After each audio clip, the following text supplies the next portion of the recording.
محنت اور دعا کے ساتھ جینا یہ ہر ایمان والے کی دوسری ضرورت ہے، دوسرا مقصد ہے اور زندگی کی ذمہ داری ہے۔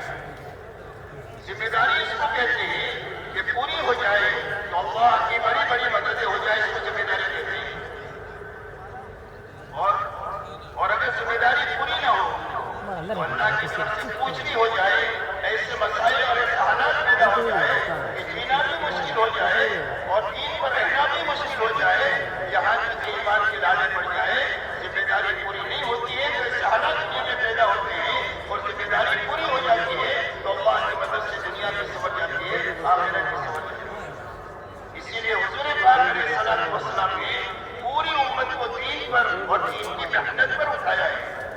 اللہ تعالیٰ کی قرآن پاک میں ہر ایمان والوں کو یہ دونوں ذمہ داری سمجھاتی ہے۔ فَاسْتَقِمْ كَمَا أُمِرْتَ وَمَنْ تَابَ مَعَكَ،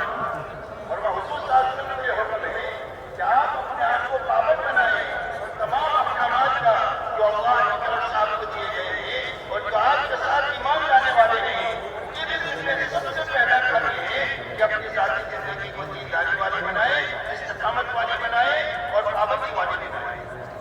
یہ پہلی ذمہ داری ہے آپ کی بھی اور پوری امت کی اور قیامت تک آنے والے انسانوں کی۔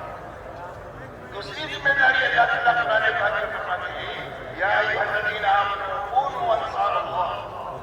اللہ جل شانہ سارے ایمان والوں سے مخاطب ہے، قیامت تک آنے والے ایمان والوں سے کہ ایمان والوں اللہ کے دین کے مددگار بن کر دنیا میں جیو۔